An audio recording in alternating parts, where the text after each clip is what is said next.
Let's take a look at linking or unlinking open actions in an inspection. In this example, we're performing an inspection in a restaurant at our New York site. We'll select the New York site to tie the results to our location. Great, let's continue. We notice the coffee machine needs cleaning, and we want to create an action to ensure it's properly maintained. Let's quickly fill this out.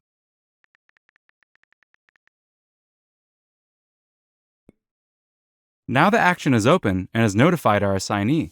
But wait, there's already an action that's been created by a coworker. Let's tap Open Action to check it out. It appears we created a duplicate task. Let's see what this looks like for the assignee. On the Actions tab, the assignee will now see multiple action items created for the one task.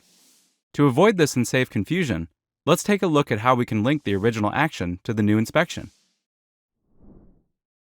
Because we're at the same New York site as the original inspection done by our coworker, SafetyCulture gives us the ability to view any previous actions created for this question that have yet to be resolved.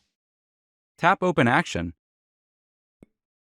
and we can see the action that has already been created. By tapping Link, we've linked this original action to this inspection. Now we've just prevented a duplicate action from going out, allowing us to be more efficient in preventing clutter in our team's to-do list.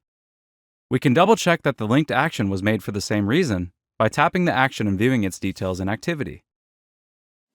If we were mistaken and that action should have been unique, we can always return to the Open Actions tab we're currently in and then tap Unlink. That's it. Now each inspection shows the same action on both reports.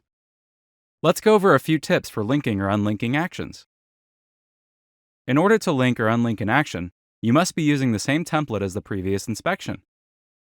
To link an action during an inspection, the same site or asset must be selected.